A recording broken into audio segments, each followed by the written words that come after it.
Was one of the biggest years of UFO sightings in U.S. history. The culmination of that year was incredible sightings over the weekend of July 19th, 20th, and 26th, 27th. Washington International was picking up UFO returns. People were reporting sightings of strange lights in the sky. You've got these reports of these objects flying over the nation's capital. A week later, the situation essentially repeats itself. The press, having gone through this thing the week before, were better prepared, and they were down at the Washington International Airport asking what these things were that were being picked up by radar. We were getting the target returns on the ground. About 2 or 3 in the morning, we were still getting these returns. Andrews Air Force Base scrambles 2 F-94 jet interceptors to investigate what was going on. This time, one of the pilots reported that he did see a group of lights, and he flew towards them, and they appeared to be all around him. Then they moved off, according to the ground radar and his report.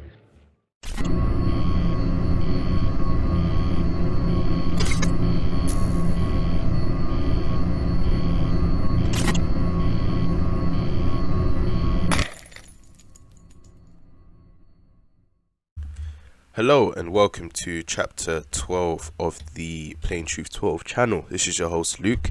Now I want to apologize in advance because I am a bit sniffly. Hay fever is kicking my ass this morning, but you know, got to crack on and get it done. Now I waited a bit before dropping this video on this particular topic because I wanted to see if anything else came to light, but it's been fairly quiet because pretty much the news channels are saturated with the Catastrophe 19 fiasco. But as follows: Pentagon won't rule out aliens in long-awaited UFO report. Now jumping right in, the unclassified report was demanded by Congress after numerous reports from the US military of vehicles seen moving erratically in the sky. It also follows a cultural shift that saw the US military and US political leadership go from extraterrestrial skeptic to extraterrestrial curious, but with little conclusive evidence to confirm or deny any intergalactic visitations. It remains to be seen whether any Earthlings will change. Military leaders warn that technology, if not alien, may belong to US adversaries such as Russia or China. Now, this particular point I want to hone in on here, and I think this is the essence of this entire report, and the essence of this article, and the essence of everyone in general, is being very disingenuous. The US, in my personal view, has never been skeptical of extraterrestrial activity. They've always been, at the very least, curious, if not fascinated, or if not obsessed. But when it comes to dealing with public opinion, mass media, narratives, and all those type of procedures, they have to put on a facade in order to control or quell excitement in the masses. But to continue on to a point I wanted to raise in this article, the UAP's task force unclassified report found no clear indications that there is any non-terrestrial explanation for the aircrafts, but also did not rule it out. Possible explanations included common aerial objects like birds and drones, atmospheric phenomena such as ice crystals, new developments by US government or private entities, and technologies deployed by foreign adversaries. The report also includes a catch-all other category. Officials examined 144 incidents from the past 2 decades, including 3 videos that the Pentagon declassified last year and described as showing unexplained aerial phenomena. Now, essentially from this part, I want to harken on to 2 main points here. These explanations here are entirely misinformation / disingenuous political media tactics, which I'm going to highlight in the next tab, which they've been doing since the 1950s, with giving these overly dismissive explanations to the common public, in pretty much insulting the intelligence of onlookers. Now, secondly, of those of you that are in the truth watching these videos, you should know the significance of 144 and how these things are not just put out for the sake of it. Now, moving on to this Wikipedia page, and again, this is, you know, Wikipedia, people have their views on it, but at the end of the day, it's one of the best sources for information regarding any topic in the world. Now, Project Blue Book was a code name for the systematic study of unidentified flying objects by the United States Air Force from March 1952 to its termination on December 17, 1969. Now, essentially, the Air Force supplies the following summary of its investigations. No UFO report investigated and evaluated by the Air Force was ever an indication of threat to our national security. There's no evidence submitted or discovered by the Air Force that sightings categorized as unidentified represented technological developments or principles beyond the range of modern scientific knowledge. There was no evidence indicating that sightings characterized as unidentified or extraterrestrial vehicles. Now, I want to show one part in this, because it pretty much harkens back to here in terms of the explanations they give and how they treat the public in these situations. Now, the Robertson panel is basically just the designation given to the head of the committee at a certain time. Now, the USA, or the people presiding over this issue, were given many sources of sightings, video, pictorial, and they were going through it. Now, this was their response to it. In their final report, they stressed that low-grade, unverifiable UFO reports were overloaded intelligence channels with the risk of missing a genuine conventional threat to the United States. Therefore, they recommended the Air Force de-emphasize the subject of UFOs and embark on a debunking campaign to lessen public interest. They suggested a debunkery through the mass media, including Walt Disney Productions. I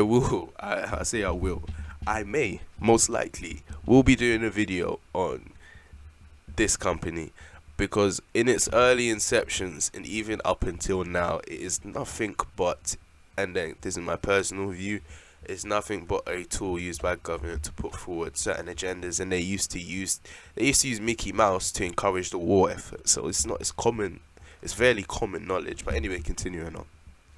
And using psychologists, astronomers, and celebrities to ridicule the phenomenon and put forward prosaic explanations. Furthermore, civilian UFO groups should be watched because of their potentially great influence on mass thinking. The apparent irresponsibility and possible use of such groups for subversive purposes should be kept in mind.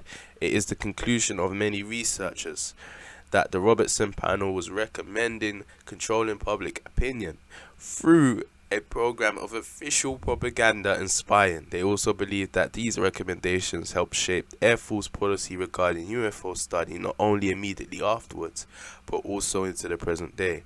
There is evidence that panel's recommendations were being carried out at least 2 decades after its conclusions were issued. Now, here's the part I wanted to majorly highlight. In December 1953, Joint Army Navy Air Force Regulator number 146 made it a crime for military personnel to discuss classified UFO reports with unauthorized personnel. Violators face up to 2 years in prison and or fines of up to £10,000. Now, this pretty much highlights the problem and why you should never take these conclusions seriously. They are still working in the backdrop of these such narratives. Disinformation for the public, and when it comes to their inner circles, there is an institutional restraint upon them. Either be fines, dismissals, discrediting, or up to prison sentences. That's how they work, and that's how they continue to work. Which is why their conclusion was they won't rule it out. Because the reason why they won't rule it out is because they know that they exist. They won't rule it out because they're still controlling public opinion. But that's just how it goes, and that's how the Pentagon's moving. That's why the report is inconclusive when there is over, they've analyzed over 13,000 bits of information, and they're continuing to get more. Now, in conclusion, I suggest everyone watch a documentary. It's about 2 hours long. It's called Skinwalker Ranch. It's fantastic. But the main point I wanted to get at is Skinwalker Ranch was the US government put $60 million into it, if I'm not correct, into researching its paranormal and UFO related activities. The ranch was later bought by a shell company under the guidance of this gentleman here. But the main point as well I wanted to bring this up is the government have always known about this stuff, and it's always been common knowledge to them, and they're going to continue to deny it, but they're going to use it later for whatever purposes. But I do suggest watching this documentary. It's very good, but it just shows to the extent to which people know about this stuff, but they won't release it to the public for various reasons, such as discrediting, fines, and reputational basis, and just those general reasons. But yes, this is a quick one. I just wanted to share this because I think it's important to know just how disingenuous these people are. But you know how it goes. It's the government and they have their agendas and whatnot. But yes, thank you very much for joining me on this chapter. I hope you join me next time. Harry Truman made some phone calls to try to get some information on what was going on. Government people coming out of their offices saw these objects, and you couldn't tell them that it hadn't happened. The Air Force really had to say something. So they held the largest press conference since the end of the Second World War, run by the head of Air Force Intelligence, General Samford. I'm here to discuss the so-called flying saucers. General Samford and the rest of the Air Force brass believe that these lights were caused from temperature inversion.